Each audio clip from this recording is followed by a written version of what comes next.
Here's McMurdock. Mr. Speaker, as my honourable friend alluded to, there seems to be a three-point plan here. Point 1 to cover farmland in solar panels, and then point 2 to block out the sun. What's point 3? I think what's the point of his party, I'd say, Mr. Speaker. Lindy Chamberlain.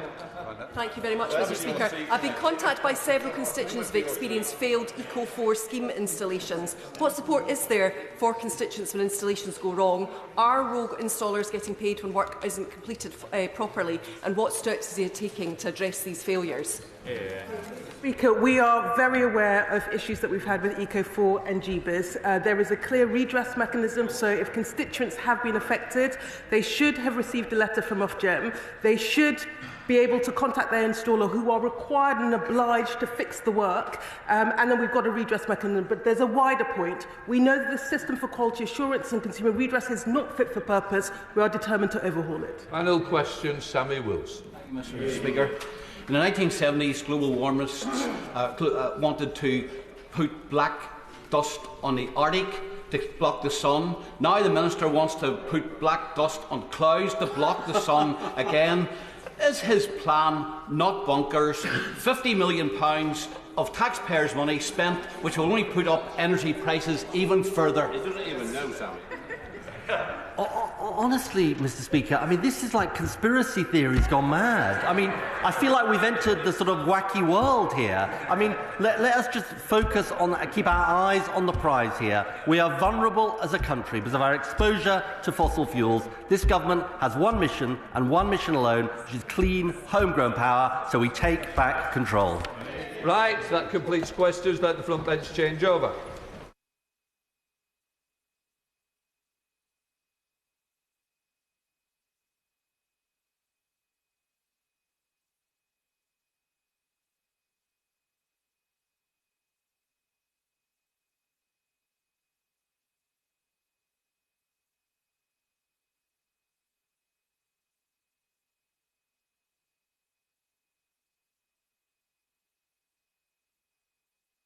We now come to the urgent question. Guringer Singh, Jolsan.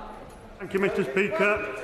Will the Minister make a statement on the killing of 26 people in Pahalgam, Kashmir, and the increasing tensions between India and Pakistan? Minister. Mr. Speaker, the horrific terrorist attack in Pahalgam in Indian-administered Jammu and Kashmir on the 22nd of April was devastating. Because the Minister is on his feet replying. The horrific terrorist attack in Pahalgam in Indian-administered Jammu and Kashmir on the 22nd of April was devastating. Our thoughts are with those affected, their loved ones, and of course the people of India. This attack left 26 dead, most of whom we understand were tourists travelling to the region. Following the attack, India has announced a number of diplomatic measures against Pakistan, and Pakistan has reciprocated. The official UK travel advice for Indian-administered Kashmir continues to advise against all travel to Jammu and Kashmir, except for travel by air to the city of Jammu, travel within the city, and travel within the Union territory of Ladakh. This is a very sensitive situation with real risks to regional and wider stability. Understandably, Mr. Speaker, there has been huge interest within UK communities. Kashmir has been a flashpoint for conflict between India and Pakistan at many times over previous decades. The Prime Minister spoke to Prime Minister Modi on the 25th of April to express his condolences on behalf of the British people. The UK condemns all forms of terrorism and the extremism that sustains it, wherever it occurs. The Foreign Secretary spoke to India's External Affairs Minister Jaishankar on the 27th of April to pass on the UK's condolences and to express the UK government's support to the Indian people at this difficult time. The Foreign Secretary has also spoken over the weekend to Pakistan's Deputy Prime Minister and Foreign Minister, Ishaq Dar. Heightened tensions between India and Pakistan inevitably raise concerns about escalation. Effective channels of engagement to safeguard stability in the region are essential. The UK supported the UN Security Council press statement on the 25th of April which condemned the attack and reaffirmed that acts of terrorism are criminal and unjustifiable. The long-standing position of the UK is that it is for India and Pakistan to find a lasting resolution to the situation in Kashmir, taking into account the wishes of the Kashmiri people. It is not for the UK to prescribe a solution. We will continue to monitor the situation closely through our High Commissioners in New Delhi and Islamabad. Thank you. Firstly, Mr. Speaker, can I thank you for allowing this question and the Minister for the statement. Three further points. Firstly, this is a terrorist attack of the utmost barbarity and deserves to be condemned by all, and my thoughts are with the families of those killed.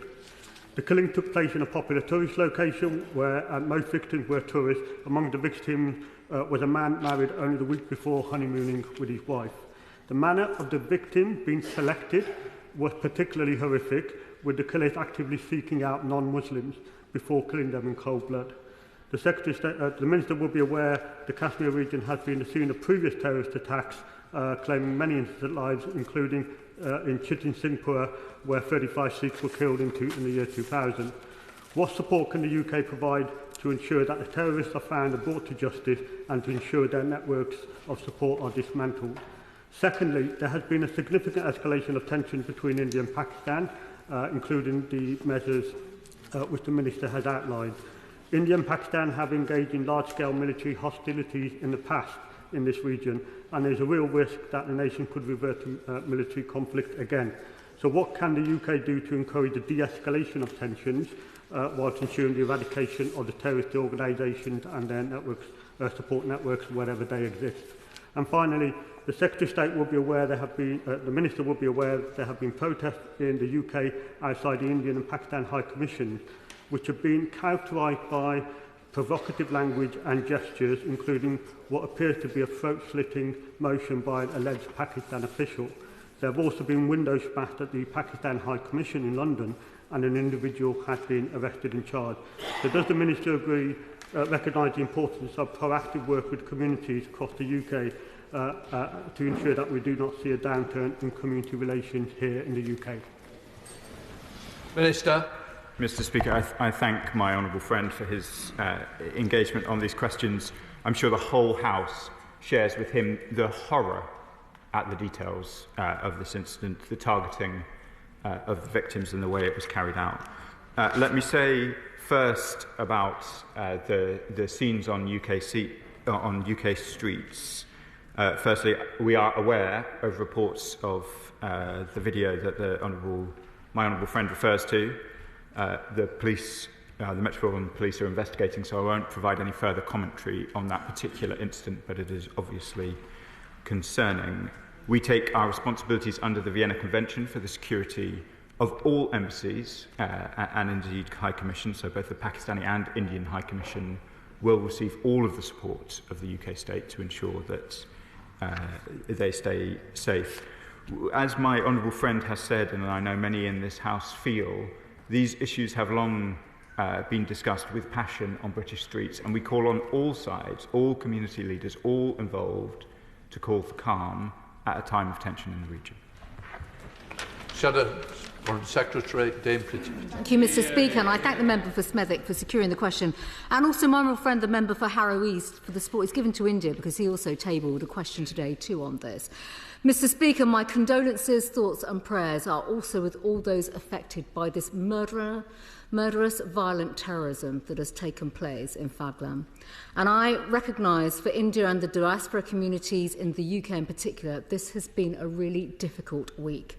This was an act of terrorism, and we should call it out for exactly for what it is. And it is part of a long-standing pattern of attacks on civilians, visitors to the region and also minority communities. And the UK must always stand with our friends during times of this nature. We have a series of long-standing security and counter-terrorism partnerships with India going back to the New Delhi Declaration in 2002 and the India-UK Strategic Partnership in 2016, the Comprehensive Strategic Partnership announced in 2022 and the UK-India 2030 roadmap agreed under the last government. So under that, security issues have been absolutely watertight, which is why we must be always in lockstep with our friends in India. So can the Minister tell us what information the UK government has on those